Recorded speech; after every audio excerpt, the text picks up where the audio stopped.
To get something you never had, you have to do something you never did. Yes. Ladies and gentlemen, welcome back to another episode of the Paper Trails Podcast. I'm your host, Shamaki, and today we've got another wonderful guest with us. We have Muna. Muna is a writer, but not only that, she's also an editor of the book that we'll be discussing today. Maana Faay. Maana Faay. That was good pronunciation. And she took over the unfinished project of getting the Somali classic published in English when her father passed away. Allah yarhamu.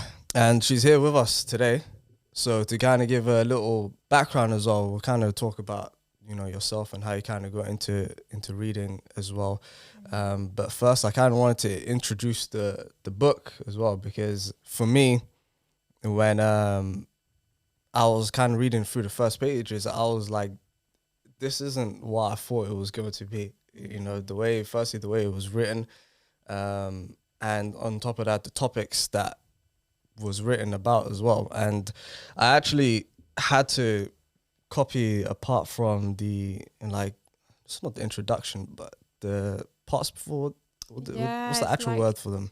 Well, there's one that's an introduction. Yeah. There's also a foreword written by my dad. Yeah. And just additional notes. Yeah, I think it was the not the foreword. I think it was the introduction part, but it basically summarized it beautifully. So basically, it said that the Mogadishu of Mohamed Afrax, said it right, yeah. Mm-hmm. Just in case. His novel Maana Faay. Mm-hmm. Did I mess it up? Is it Maana? Maana Faay. Maana Faay. Oh wow. And I'm Somali as well. The novel Muna Afrax no longer, the Mogadishu that he describes no longer exists, either physically as its buildings have been destroyed, nor socially as so many Somalis have been forced into exile or killed. This makes Afrah's novel, written in Somalia in the late 1970s, all more important. Woven into this story are the many tensions and inequalities that mark this moment in Somali history, between the pillars of old-fashioned patriarchal authority and freedom-seeking youth, between the innocence of girls and the depravity of sexual predators, between rich and poor, between rural and urban ways, and between those who were complicit with corruption and those resisting it. And for me, I felt like that was a great setup as to the book that I was going to get into, because a lot of the stuff that I would hear back in the day would just be a lot just about romance and this and that, but this was actually quite a political book as well. And the ideas that he was bringing up and the stuff that he was challenging in the time and the Mogadishu that he was describing, it really felt, I was like, oh, whoa, did this even exist? Because obviously us kind of growing up away from Somalia, you just wouldn't, you obviously heard of the civil wars and stuff like that, but never really knew the life before the Civil War, which is what obviously your father was putting into this book. So before we touch onto the book, let's get to know you a bit more. Okay. So what would you say was like your kind of background or introductions into like reading and the creative writing aspect of it? I'd say when I was a kid, my mum and dad they always encouraged us to read. We had books everywhere in the house. Yeah. My dad had his own kind of little study room. Yeah. There were like bookshelves in there. And I'd obviously always like have a look, even though they were like really big books. For adults, I was like 5 years old, just like looking at the pictures or whatever was there. But then, we used to go to the library a lot. And I was really lucky. My mum used to encourage us like 20 minutes before bed, do some reading in bed. Yeah. Because when I was a kid, because I was born in the 90s, we didn't really have like laptops and iPads and stuff like that. So what we took to bed were books. Yeah. And I'm sure people still do now anyway, but it was less temptation, I guess. No TikTok scrolling. No, there was no like Facebook or Instagram or Snapchat or TikTok. So and then also my dad kind of I don't know if it was my dad that encouraged me to do it or if it was me that really loved it. I think it was more a combination of the two. Yeah. So I like started writing when I was like 5 or 6. Oh wow, that's early. You know? Yeah, just not writing like as in publishing Paragraphs books. and longhand writing. Just like I remember the first one I wrote was about like a adventure in the solar system. Yeah. Okay. And my dad, he still had it when he died on his laptop. I had no idea. I didn't even remember it. I think I was about 5 or 6. Oh, do you remember kind of what the premise was about?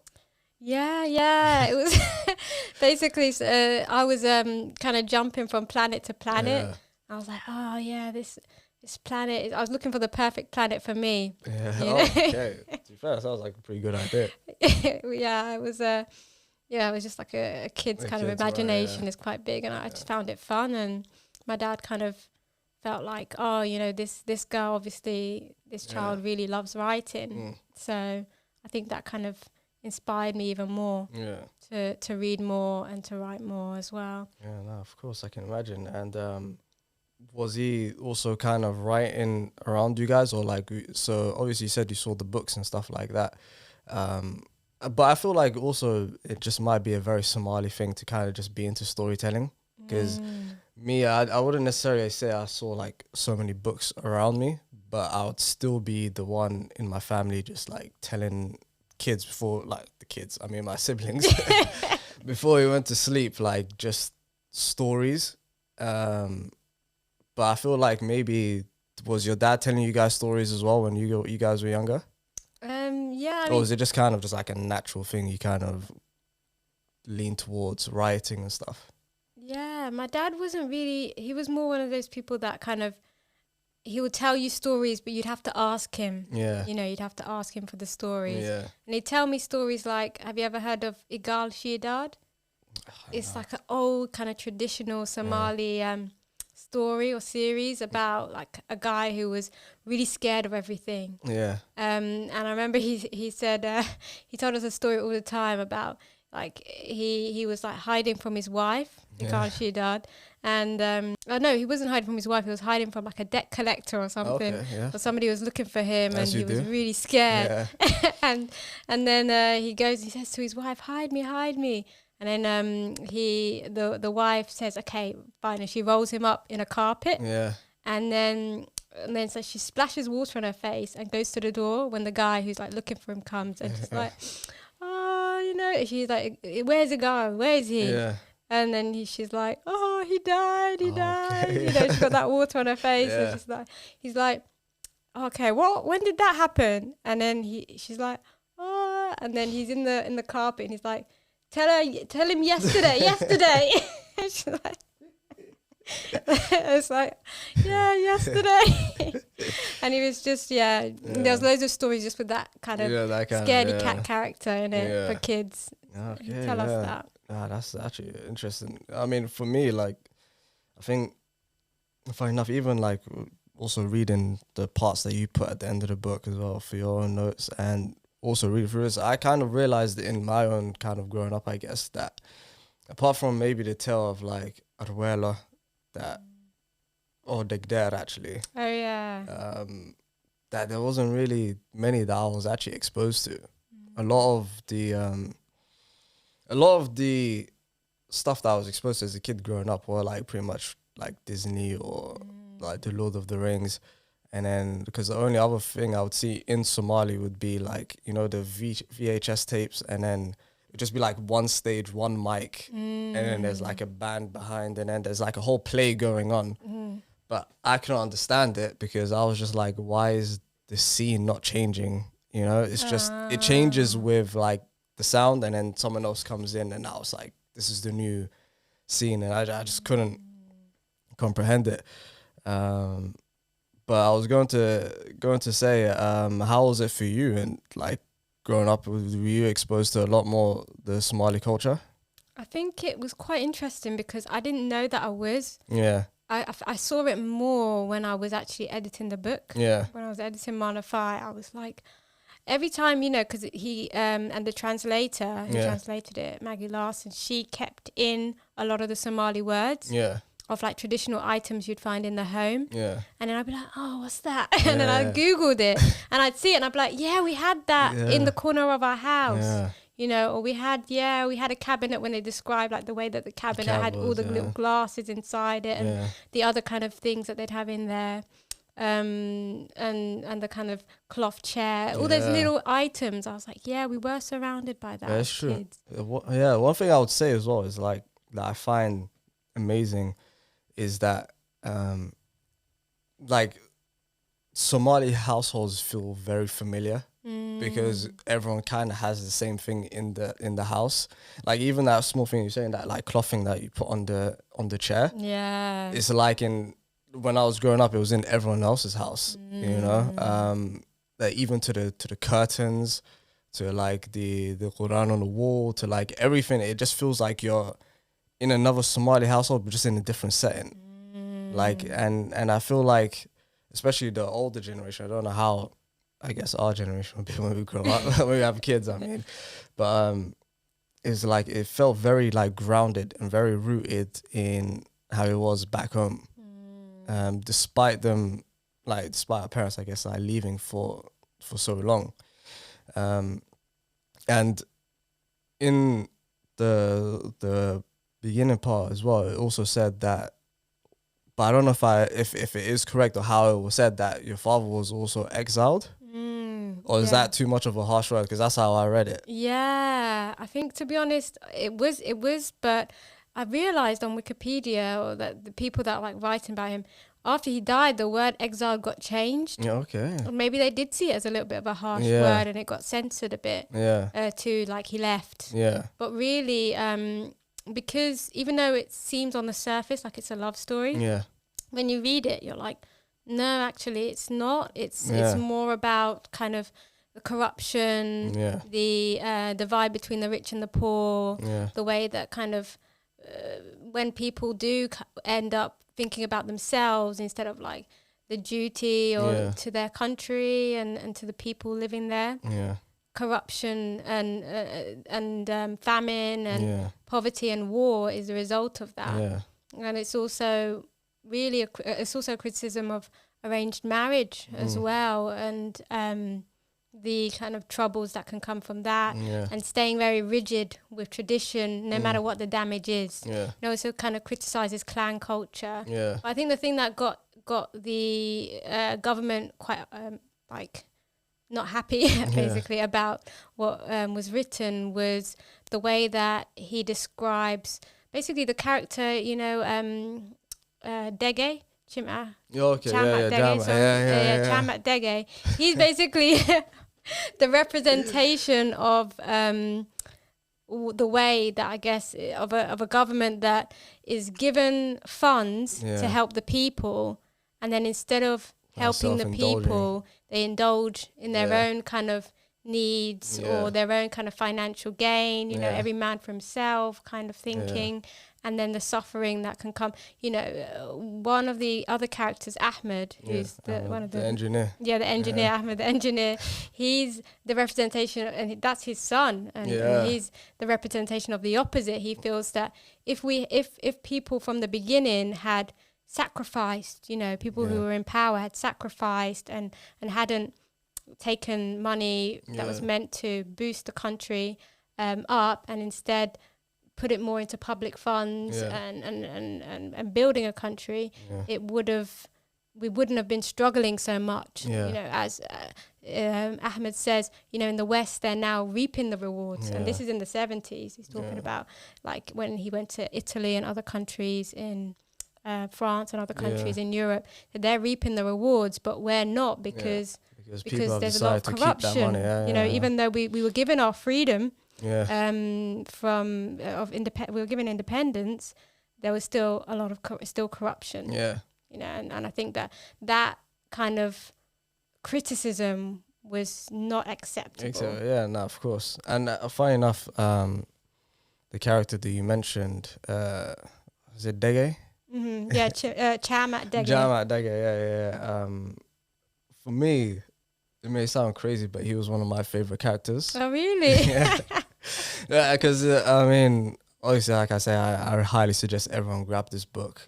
it's an amazing book, and you understand kind of why. Well, I'll explain why he kind of was, because for me, even in storytelling, like in stories, especially fiction ones, I kind of really like grey characters, because to not give too much away, I guess, but Jamat, the guy, he's a part of the government and all this kind of stuff, and he's got quote unquote kind of a good status in society. You know, he was able to get his son abroad and all of this kind of stuff. And his son's an engineer. He's part of the government. He's got a good wife. All of these kind of different things, but inside him, there is like so much corruption. Like there's so much like there was a scene that was so funny to me, which was it's not a spoiler. So that's what I'm worried okay. about. Yeah. No, you can. So basically what it is he, like I said, again, this book highlighted so many things that I didn't even know was going on in Somalia at the time. Like some of the officials going to like brothels and like indulging in that kind of activity. And I was like, oh wow, this is, you know. So anyways, he's like, he wakes up one time from his siesta and he's looking at his wife. Yeah. He's looking at his wife, and his friend is about to like call him in like an hour or something, because it's his turn to host the Qad meet like event, bringing the girls and all this kind of stuff, right? So he's looking at his wife, who's a good lady, and then she's like knitting something, and he's like and again, it was the way that it's written as well. It's like very like out there on the nose. It's not like hiding it. So he's like, oh, look at her, like with a shapeless body, with like the skin like sort of like sagging from her cheekbones,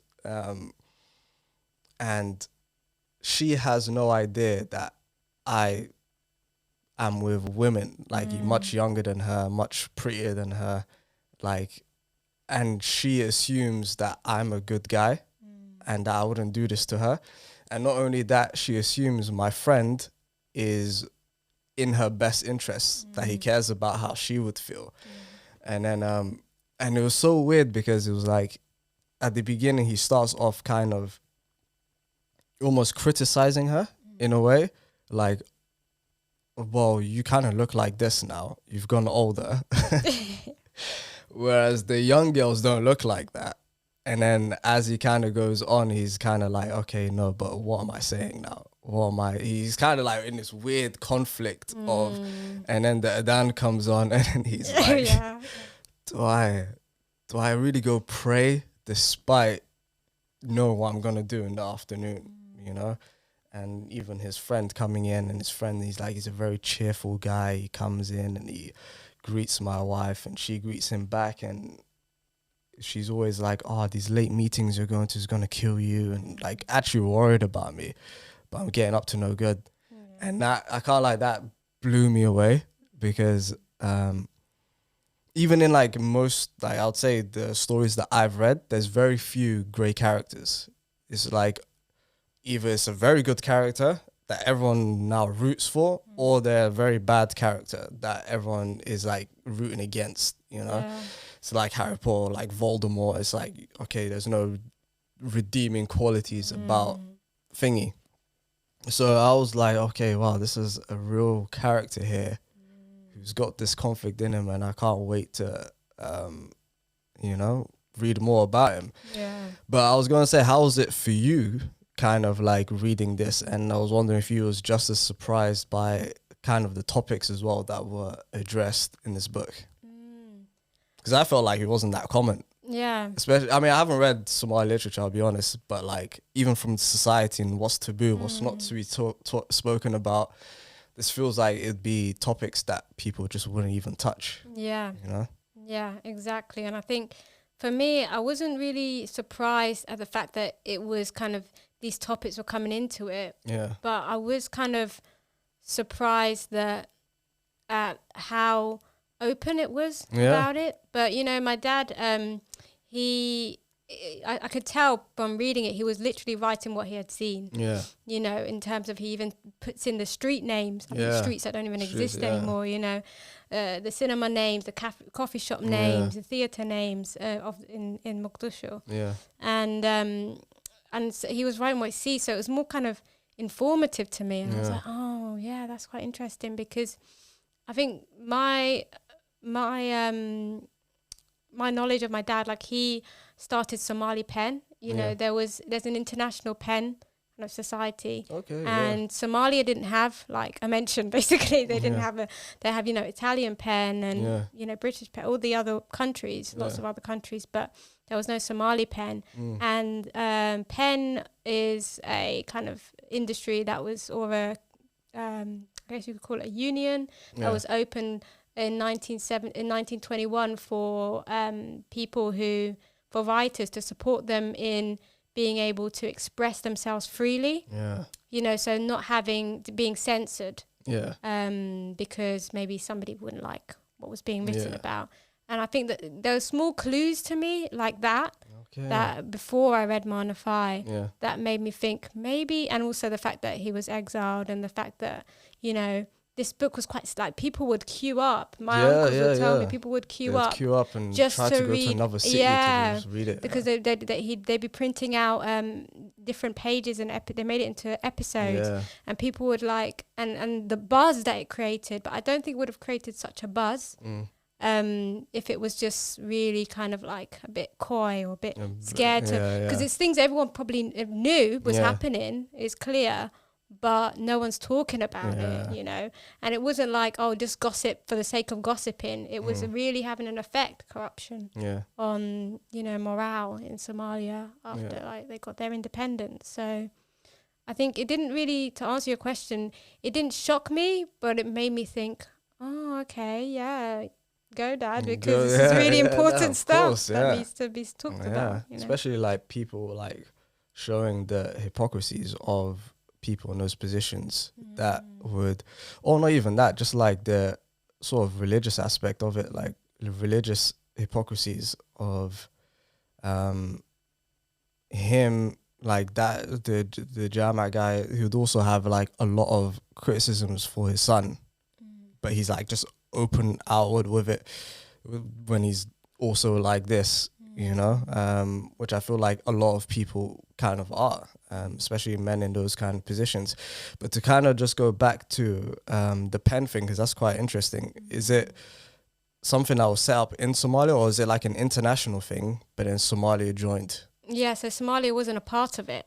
So, you know, if you're part of this kind of community or this union, then you are protected as a writer. As in, so from what, like politically? From like politically corrected, so you can't be censored, you know. And how would they control that though?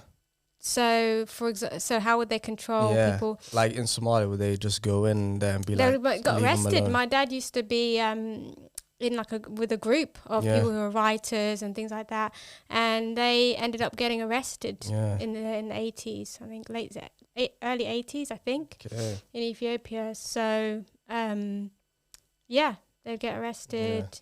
Think about things that happen in communist countries. You know, when people are censored. It's quite similar to that.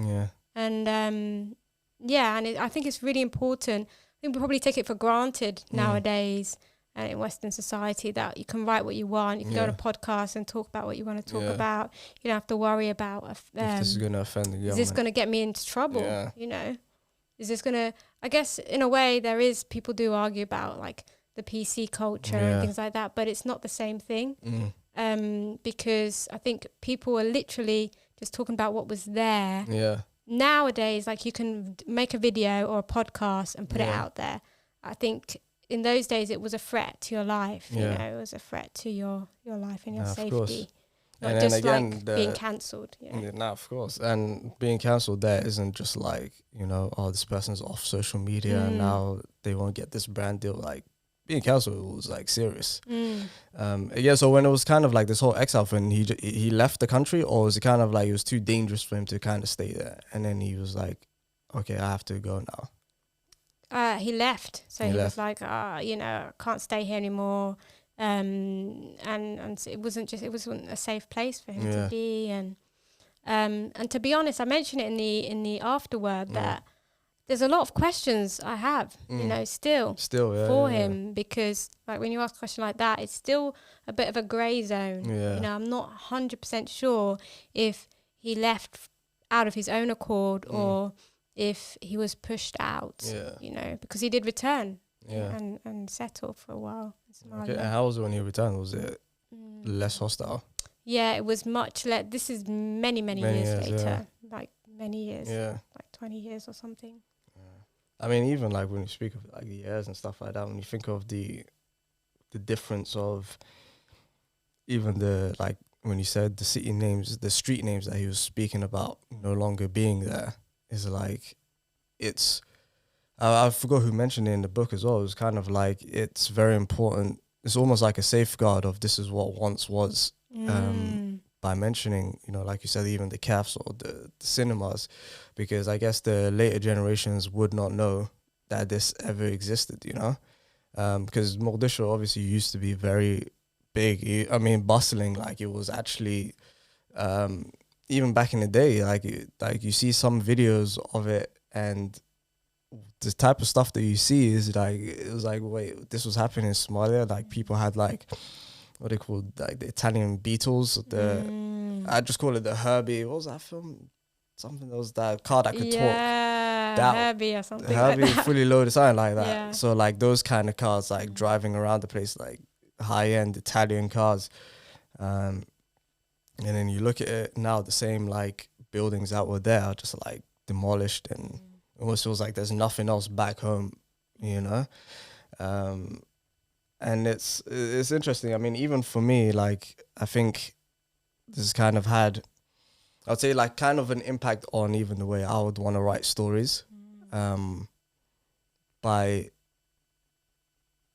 not just, I think it has opened my mind up, really, because it's like, when you read a book, again, I really like great characters, but on top of that, is that book actually asking real questions? You know, is the story you're telling asking real questions? Even when you do like podcasts and stuff like this, it's kind of like, I want to leave the audience asking questions either about the topic or going back with something, you know? Yeah. And I was wondering, like, because you're also a writer, do you feel like that's what you need to do when you're writing as well? Yeah, I think it's really important to kind of have a big message in a story. I think the message of a story is really important, even though when you look back at the stories that last, you know, folk tales or fairy tales, you know, it is important to either learn something or to understand, what is this writer trying to tell me? You know, even if it is a fiction, a lot of time it's fiction, what is behind it? And I kind of try and, because that's what kind of like stays with you. Yeah. And I make sure I know that before I start, you know, writing it, because otherwise, it's what stays with you. Even with films, like when you leave the cinema, when you put the book down, what did I learn from this? You know, was she trying to tell me? Or whoever sounds the writer like is. very childish, but for me, I don't even know if I should actually admit this, but I feel like for me, when I've seen a good movie, is like when I leave the cinema and I feel like the main character. So like the Batman ones were like really like peak cinema for me. I'll just walk out feeling like I was, you know, Batman or Bruce Wayne, because in that hour and a half or whatever it was so like consuming that you almost take form of the character. And I feel like even with like good art, it's like, good art is really also transformative. It can change the way you feel about something. It can change your mood. It can change something about yourself, you know? Where I feel like people that don't necessarily kind of get into art or the creative space is kind of like because they haven't been moved by something, where they just see a story as, okay, like Harry Potter is just a child book, or like Lord of the Rings is like, okay, one of those like weird ones with like, it's got dragons and little people, like what does this mean to anyone, you know? But then when you get transformed by it, and when you're moved or captivated by it, you kind of like start to appreciate things a lot more. So like for me, that's when I'm like, okay, this is good bit of storytelling. Obviously, I don't think there's many characters I will take from here, from the book. Yeah. But it's like, it's still enough to like ask me questions. And I kind of had a follow-up question for you on the first one, which was, have you consciously or self-consciously kind of taken on sort of styles similar to like how your father would write? Or like, have you taken inspiration from his works into your work? Really good question, actually, because it's something I was thinking about today. When I was... I do try, you know. Yeah, no, it's a really, really good question, because I thought I didn't. Yeah. I really thought I didn't. You know, when I was editing the book, when I was, you know, reading through it and things, making sure it was ready. Yeah. I thought, you know, I loved reading it a lot. But I didn't think there was any kind of, I thought we had a completely different style of writing. But then I realized, because now I'm further along in my book. Yeah. Like I've written much more of it than I had when I was editing it. I thought, subconsciously I have taken on a few, like for example, you're talking about having a grey character. I remember talking to my friend about one of the characters in my book, and I was like, this person needs to be grey. Yeah. Because I don't want him to just be a baddie. You know what I mean? I need some empathy, you know, there. And when I was reading through, giving Chamat Dege another mention when I was looking through, and I was thinking there were certain parts where I felt a little bit like bad for him, you know, and I think that it's all feeling like, you know, we've all kind of had webs of lies, maybe they're not as big or whatever, they're different sides, but we've all kind of tried to appear at some point in our life, something, and then been rumbled, you know, and I think it's or worried about being rumbled, you know, and so I think that I definitely took on, making sure that, because even Maana Faay, she's not like an angel, you know, and I don't think that that's a normal thing as well, to have a good character who's completely unrelatable. Because sometimes they're quite boring. Yeah.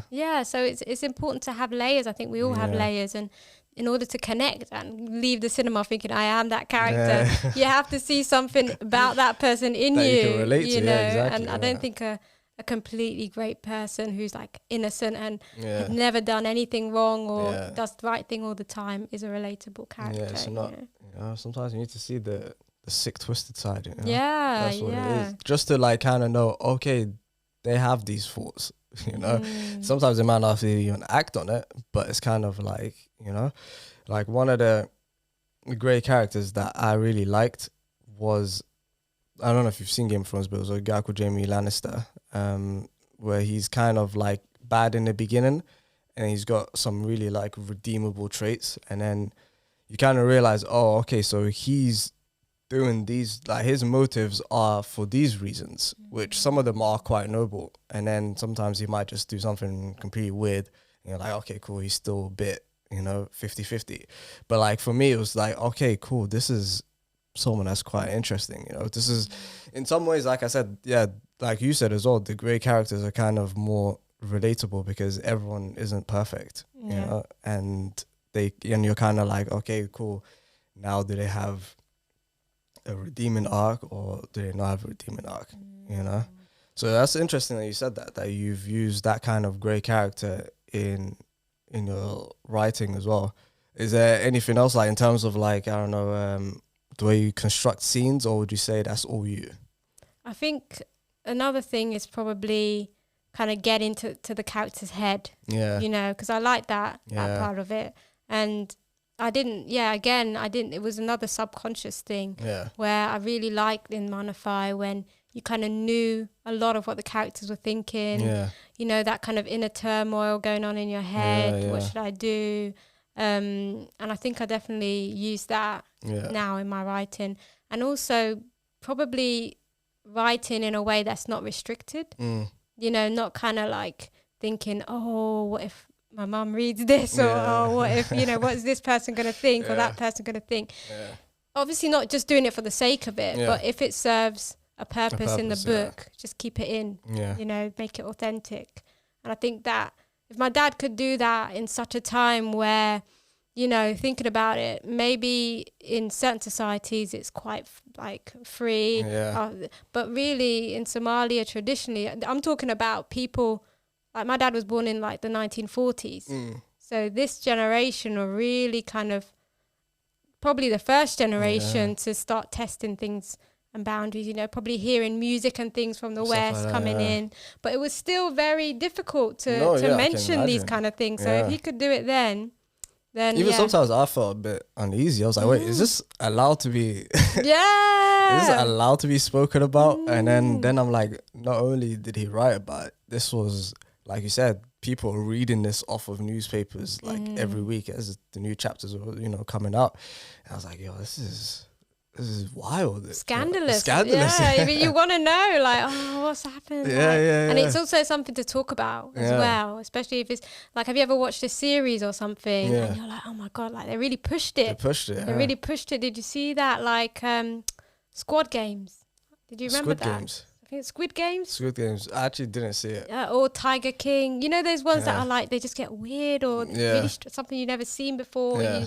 You didn't think, people were going to put on TV. Yeah. Or, it just gives you something to talk about as well. And you're like, I want to know what happens next. Like a proper like talking point to kind of have.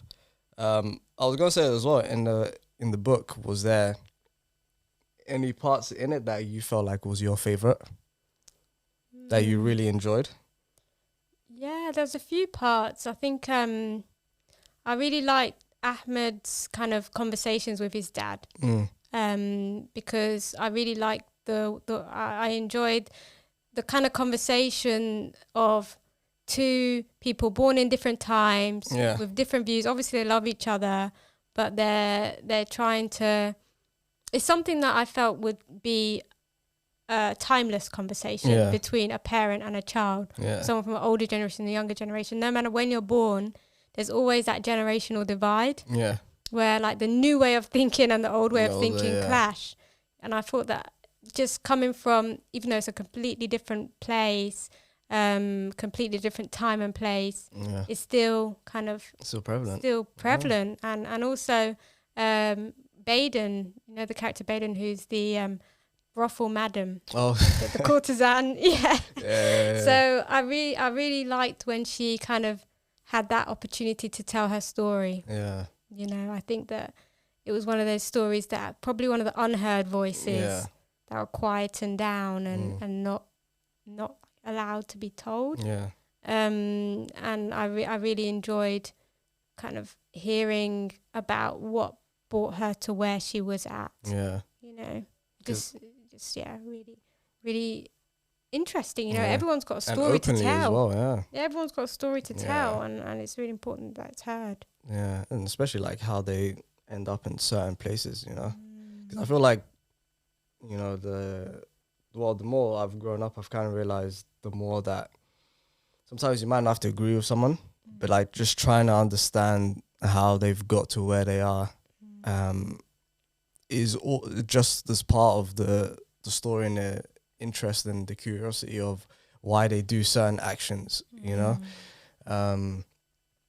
But I was going to say as well, even with the intentions and all these kind of things, like is it Milan Kundera? Am I butchering she wrote like some of the introduction? Oh yeah. Yeah, and I can't lie, the way she said it as well, especially about the different characters, and even like I don't even know how to say her name again, the brothel manager. Baden. Like even like with her and like with the Dege and Jama and all like these kind of guys, and the way that they were thinking, I think she summarized it in such a beautiful way. And she was like, Afrah examines Maana Faay and other characters' existence in the midst of change initiated by a socialist government existence. I'm butchering this. It's okay. Basically, she says that it's not what has occurred, rather is the realm of human possibilities and everything that a human can become and everything that they are capable of. That she was kind of saying as well. And when you kind of look at certain characters, you can kind of like see that this is what they could potentially become, because the thoughts and the ideas are there. And it kind of comes back from this technique of like, and I guess also restrictions that you were saying in writing of, because I was trying to publish as well and write. And so I was listening to so many different editors and so many different things, and there would be like, a rule is no head hopping or too much head hopping. So speaking from this person's perspective and then this person's point of view. And so in my head, it was very like restricted. I was like, okay, you can only kind of talk about the main protagonist's thoughts, or if you're going to talk about different people's thoughts, you have to completely separate it and put it in different chapters. But here, obviously, your dad was using head hopping, but it served the story so well. Yeah. And then I was kind of like, but if it can be kind of done like this, then, you know, why is there so many restrictions on how you can tell a story?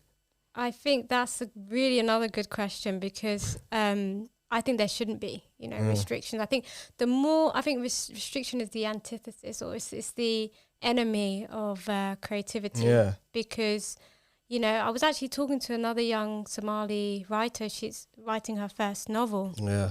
And we sat together writing, and she was kind of feeling a little bit worried about her book. And she said to me, you know, she said, do you ever get stuck, or you think, oh, I'm going to do it? I said, the most freeing thing I ever heard or was told about writing, especially like a first novel, is allow it to be rubbish. You know what I mean? Allow it to be, you know, this is your first book. I don't think that, like, if you used to think of a singer, their first song when they were 16, or, you know, this is something that you craft. And I said, and even anyway, just be free with it, you know, as long as it gets done, because otherwise it's that perfectionism that, is it this? But that person told me not to do this. And I remember she said to me, because I've been really stuck and really stressed about the planning and stuff because I did a course, and the teacher said to me that your first novel is going to be your introduction. You know, what direction are you in? This is going to represent you. This is going to be your, like, the thing that's like, this is me, this is how I write. And I was like, no, that's too much pressure. That's what I'm saying. That's too much pressure. You know, that means that it's never going to get finished. You know, if that's where like you get like one chance to do it, and it's your first book that you have to do it in, which is wild. And you'd be writing it and thinking and questioning every sentence, you know, and criticizing it, and then what if it gets rejected? Does that mean they rejected me? Yeah, you know what I mean? Because this is your work, So I think it's allowing yourself to make mistakes with writing, allowing yourself to do things people maybe say you shouldn't do. Yeah. You know, because otherwise it's just too restricting, and it kind of, it's like the creativity light goes really, really low, and then it becomes a chore. Of course, and you can only work in certain parameters, and you can only do so much, you know? Exactly. So I think that kind of, if something maybe hasn't worked for someone, doesn't mean it won't work for somebody else. You know, it's just about writing the way that it comes, I think, to you. You know, and not worrying more about that message that you're trying to give, or that story you're trying to tell, rather than whether you're doing the correct techniques or ticking the bullet points. No one's marking your work. I mean, we've finished school now, so you know, I think it's good to just kind of let that flow, and don't worry too much about it. That's really, really good advice. Anyway. I mean, I think for many years I've just been, I guess, not paralyzed, but like stuck on not doing it because of stuff like techniques, or how does it sound, is it, you know, just so many things inside your head. I think that just stops you from actually having to continue on, you know, finishing the work. And to kind of go to that creativity aspect of it, of one thing that I've kind of realized is that even the arts, or like the creative world, is like this weird kind of thing of things start, especially things that or start a new wave, always kind of start off like a bit strange, and everyone's like, but then it kind of gets to a point where everyone kind of understands what this is, and then it moves on to like people doing it, and then now this is the new kind of like way of doing it. And one thing that I saw was like other artists would not look at their specific genre or like thing of styles of like where they, like for example, Van Gogh is a good example of this. He didn't follow that traditional kind of European Western style of like painting that everyone else was doing at the time. He kind of went more for a Japanese kind of style. And then he kind of merged it with what he knew, and then it created this somewhat like new thing that people hadn't seen before. And then obviously he didn't get his flowers in his time, but now people know Van Gogh and like are like, oh, he transcended art and he made something different. So I've kind of like realized that to kind of write something that or something new, you'd have to kind of venture away from the typical books that you'd be reading, which a lot for me is, I guess, English books. And I'm guessing similar for you. So then when I read your dad's book, I was like, oh, these are new styles. This is a new technique. I can use some of this to like bring over here, which at first people might not understand, but then later on it could be something that people understand, you know?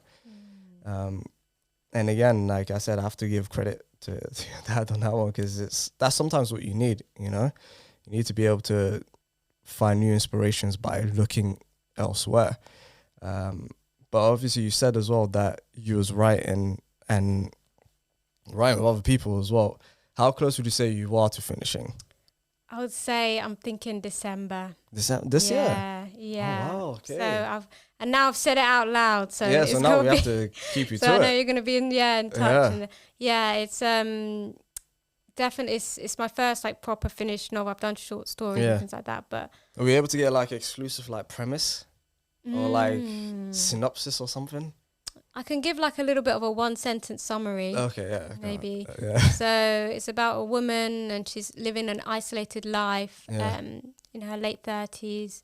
And one day, a man from her past turns up. Yeah. And she has to make a decision whether she's going to stop history from repeating itself, save someone else. But in doing so, exposing her past and putting herself at risk. Damn. Okay, well, I've got so many follow-up questions to that, but I feel like that would just spoil the whole thing. No, I can't lie, that sounds like a very interesting... what is the plot? I'm joking. Just say your whole book. Read the first chapter. Just the whole chapter, yeah. But now that you've kind of come close to finishing the book, how does it feel? Like that, do you still kind of have like doubts, or you kind of like just said, nah, you know what, this is it, it's going out in December, I don't care about all the doubts or nothing like that? Yeah, I think for me, I felt like a lot of it is about I was a bit like, in the beginning, it's got to be like this, it's got to be like that, it's not going in the direction I want it to go in. But then I started to realize actually it was going in, it was kind of, as long as you sit down and write, it comes, and that's the biggest thing, I think. Yeah. It's not the thinking about doing it or the, which sometimes I did spend a lot of time just thinking or, worrying about what's going to be. But now I've gotten more into the flow of just letting it be what it's going to be. I know that sounds so cliche. But that's how you have to do it. But let it be what it's going to be. Don't put so much pressure. Like it has to be perfect or everyone has to love it. You don't know. Like you were talking about Van Gogh, it took people didn't really feel I'm not comparing myself at all to Van Gogh. That sounded so. But what I mean is you don't worry too much about what other people are going to think about it, or that try and remove the pride as well. I think pride is another enemy of creativity. Yeah, absolutely. Worrying what other people. Because once you put it out there, it's out there. Exactly, and it's not gonna. As long as it's authentic and says what you wanted to say. Yeah, absolutely. Everything else is, everyone's going to always have criticisms and people are going to see things that maybe they really love that you didn't even see, You never know how people are going to take it. But once it's out there, it's out of your hands. Yeah. Let it. I feel like that's more comforting. Yeah. The fact that okay, this is it now. I've done what I need to do and I'm happy with it. So now it just kind of comes to okay, how are other people gonna, Yeah. I think I heard it from someone, I forgot who it was, where he was talking about when he put something out, which was like taking your kid to school. So you drop them off at school, and then if people come back and say, "Oh, your kid's really great," then it's like, okay, great. But if it's like, "Oh, your kid's a bit," then it's like, "Oh, okay." But it's not like obviously there's a personal attachment, but it isn't like a part of you where your soul's being crushed that it's been having a bad take or a good take, you know? But I also wanted to say as well on your father's book, because you obviously had a part in editing it. How did that like opportunity kind of come about? Yeah, so basically my dad was planning on having it published by Somali Week Festival. Yeah. And that was, I think, one of the reasons he came to London. Yeah. And so because he got sick all of a sudden, you know, he kind of came back to the UK, was staying in Birmingham for like that kind of 10 days they used to have during COVID. You have to isolate. And I think it was like the 3rd or 4th day of isolation, and he had a stroke. Yeah. It was like a major stroke. So it wasn't something where you can think, oh, you know, so all these things were already in the, like, for example, the book needed to be edited, but it had already been translated. Yeah. But it needed those final kind of edits, making sure that everything was okay. All together made sense. The publishers, I think they waited like a respectable amount of time, and they said, you know, is the publishers in London, they contacted me and they said, you know, we're sorry to hear about your father, and, you know, we send in our condolences, and then they kind of had the contract, you know, of everything, and they said, well, we're not sure what to do. You know, would you be able to and then I spoke to my sister and my brother about it, because there's 3 of us. We had 3 children, and you know, I did English literature and creative writing at university. I run a creative writing group on a Friday. So, but I still felt like it was a big project to take on. But for me, because I had a lot of people, all these people that you see mentioned in the book with in the acknowledgements, like thank you to, I had all their contact. And because it was such a big thing that happened, and he was so loved, I had all their support. So I said to the publishers, and I remember like many years, my dad, like, Maana Faay is his baby. You know, it was like one of the first kind of books that were published in Somalia, like as a novel. It was his WhatsApp, you know, picture. You know, people usually have their kids and stuff, but the Maana Faay book there. So I knew it really was important to him, and I felt it was such a shame, you know, just to let it all kind of slip away when all that hard work had gone into it, and it just needed someone to sit and go through it line by line, you know. And so I just took that project. I said to them, I'm going to do it like as a next of kin. And so I just sat in a coffee shop for I made it like my full-time job for about 30 to 1 to 2 months of just like 9 to 5 at the cafe, going through it all, you know, and with a lot of help. There's a professor, Professor Ali. He's mentioned he does a section in the introduction. And he was helping me as well, and so I got it published, and that I felt like it connected us so much. I felt so connected with him. This thing that he'd written when he was probably about my age, you know, maybe a bit older, and it was like I knew him as a young person as well. You know, the way he thought. Like, that's the other thing that's really important, to put yourself in the book, and so that message that you're trying to share, it's also going to tell people something about you as a writer. Exactly. So it meant that even though, you know, he was doing a lot of work in Somalia and Djibouti, and we didn't have a lot of time together, it made me feel really, really close to him. Like, I wasn't only writing, I wasn't only editing that book, I was actually sitting with him. You know, so it was actually an honor to be able to do it. No, I can imagine. That's what I'm saying. Like, going through the lines that, like, not only is it loved by many people, but it's also your dad as well, his thoughts that, like you said, you were kind of going through. And I think even towards the end, you kind of wrote so many nice, I mean, it was like quite touching, to be fair, as well. It was like where you would meet in the cafe, and, you know, kind of back when you was like unable to drink coffee, as you said.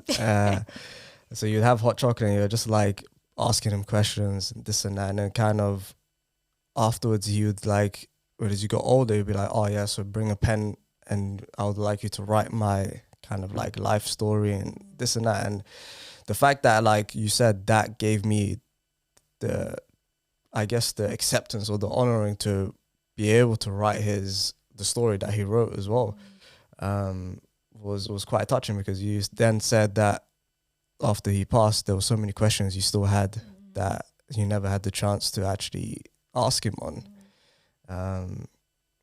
which I feel like is quite sad in a way, because obviously, like you said, even the exile thing that you might have wanted to know more about, but in many ways, it's like this legacy that you did help him out with is, I guess, like the biggest thanks to him, for all of the stuff that I guess you wasn't able to ask or wasn't able to say.